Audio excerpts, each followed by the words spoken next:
السلام علیکم کلاس 8 کیسے ہو بچوں؟ آج کا ہمارا ٹاپک ہے ایکٹ 1935 ہے کمرشل آٹونومی 1935 کا قانون اور صوبائی خود مختاری کے بارے میں آج ہم پڑھیں گے. Act 1935 and provincial autonomy. British government introduced a new constitution in subcontinent in 1935. اسی بچوں 1935 میں برٹش گورنمنٹ نے برطانوی حکومت نے بر صغیر کے اندر ایک نیا آئین جو ہے اس کو انٹروڈیوس کروایا، ایک نیا قانون متعارف کروایا. in which provincial autonomy was on the first number. اس میں جو صوبائی خود مختاری ہے، یعنی صوبوں کے پاس اختیارات، مکمل اختیارات، اور جیسے ہمارے ملک کے 4 صوبے ہیں تو ہر صوبے کی اپنی اپنی جو ہے وہ علیحدہ گورنمنٹ ہے، ان کے پاس پوری پاور ہے، پورے اختیارات ہیں. تو اسی طرح صوبائی خود مختاری جو ہے اس کو پہلے نمبر پر رکھا گیا کہ صوبوں کو مکمل اختیارات دیے جائیں گے. ان کے اختیارات کے اندر جو برطانوی حکومت ہے یا مرکزی حکومت ہے وہ کسی قسم کی کوئی انٹرفیئر جو ہے وہ اس کا نہیں ہوگا، نہیں کرے گی. According to this constitution, election were held in 1937. اسی قانون کے تحت 1937 میں 1937 میں ملک کے اندر انتخابات جو ہیں وہ منعقد ہوئے. And Congress got majority in these elections. اور کانگریس جو کہ برصغیر کی اس وقت کی جماعت تھی، اس نے واضح طور پر جو وہ ان انتخابات کے اندر اکثریت حاصل کی. کانگریس جو کہ بیسیکلی تو خالصتاً ہندوؤں کی جماعت تھی، لیکن برصغیر کے تمام لوگوں کی نمائندگی کا جو ہے وہ دعویٰ کرتی تھی، کیونکہ اس میں سارے لوگ مسلمان بھی شامل تھے، ہندو بھی، انگریز بھی، ساری قوموں کے لوگ شامل تھے. لیکن اوور آل اس کا جائزہ لیں تو وہ خالصتاً جو ہے وہ ہندوؤں کی جماعت تھی. After getting majority, Congress made a program to erase the separate identity of the Muslims. جب کانگریس نے انتخابات کے اندر واضح اکثریت حاصل کر لی تو اس نے یہ پروگرام بنایا کہ اب مسلمانوں کی جو شناخت ہے، مسلمانوں کا جو تشخص ہے، اس کو کیا کر دیا جائے، ختم کر دیا جائے. یعنی برصغیر کی سرزمین سے مسلمانوں کی جو شناخت ہے اس کو ہم کیا کریں گے، ختم کر دیں گے. یہ ہندوؤں نے، کانگریس جو ان کی جماعت تھی، مل کر ایک پروگرام جو ہے اس کو ترتیب دیا. And try to ban the Muslims by their religion. اور مذہبی لحاظ سے سب سے پہلا کام انہوں نے یہ کیا کہ مذہبی پابندیاں کر دی، جیسے کہ اذان پر پابندی لگا دی.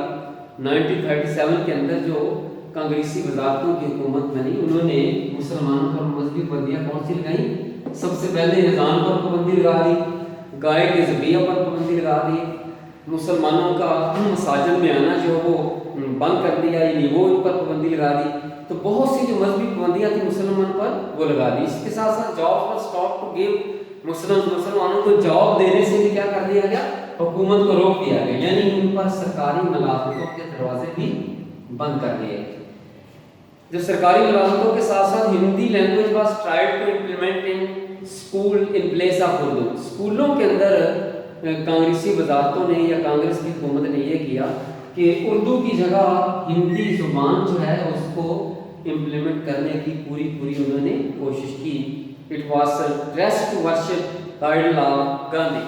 گاندھی کا جو بت تھا، گاندھی کی جو مورتی تھی، اس کے آگے مسلمان بچوں کو صبح اسکولوں کے اندر جھکنے پر مجبور کیا جاتا تھا.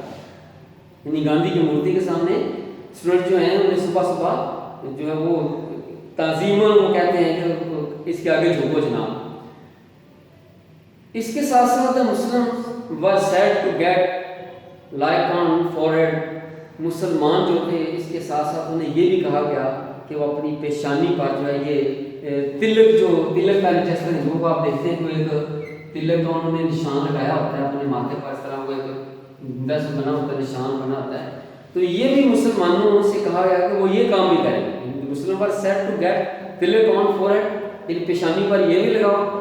The Muslims were forced to listen the national anthem بندے ماترم. یہ ہندوستان کا جو نیشنل اینتھم ہے، قومی ترانہ ہے، جس کو بندے ماترم کہا جاتا ہے، یہ بھی سننے پر مجبور کیا جاتا تھا.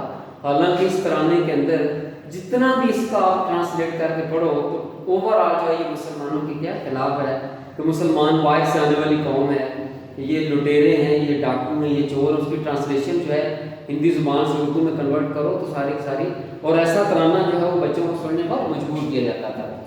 تو اس رویے کو دیکھتے ہوئے کہ برصغیر کے اندر مسلمانوں کا جو سیپریٹ اسٹیٹ کا مطالبہ تھا وہ اور بھی بڑھ گیا. مسلمانوں کے اندر ایک نیا جوش اور جذبہ پیدا ہوا.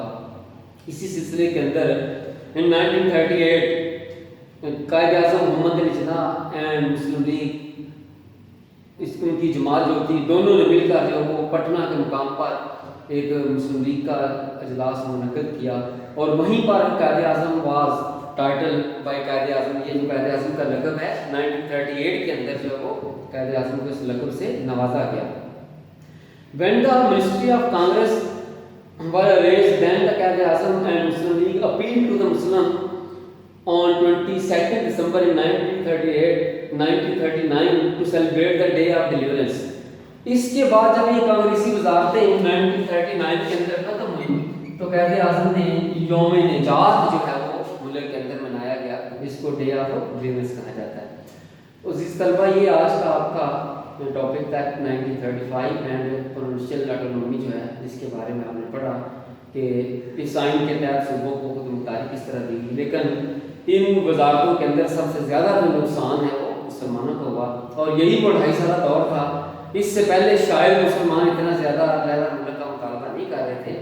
اس کے بعد مسلمانوں نے پورے یعنی کہ فل جوبن کے ساتھ, پورے زور کے ساتھ, پورے جوش اور جذبے کے ساتھ جو ہے اس تحریک کو آگے بڑھایا. اور آپ دیکھتے ہیں کہ 1940 کے اندر جیسی قرارداد پاکستان منظور ہوئی, جس کے بارے میں ہم کل پڑھیں گے, تو we have got Pakistan for only 7 years. ہم نے صرف 7 سالوں کے اندر پاکستان کو حاصل کر لیا. یہ ہمارا کل کا ٹاپک ہے لاہور ریزولوشن 1940 کے بارے میں. اس کے ساتھ ہی آپ سے اجازت ہے. اللہ تعالیٰ آپ کا حامی ناصر.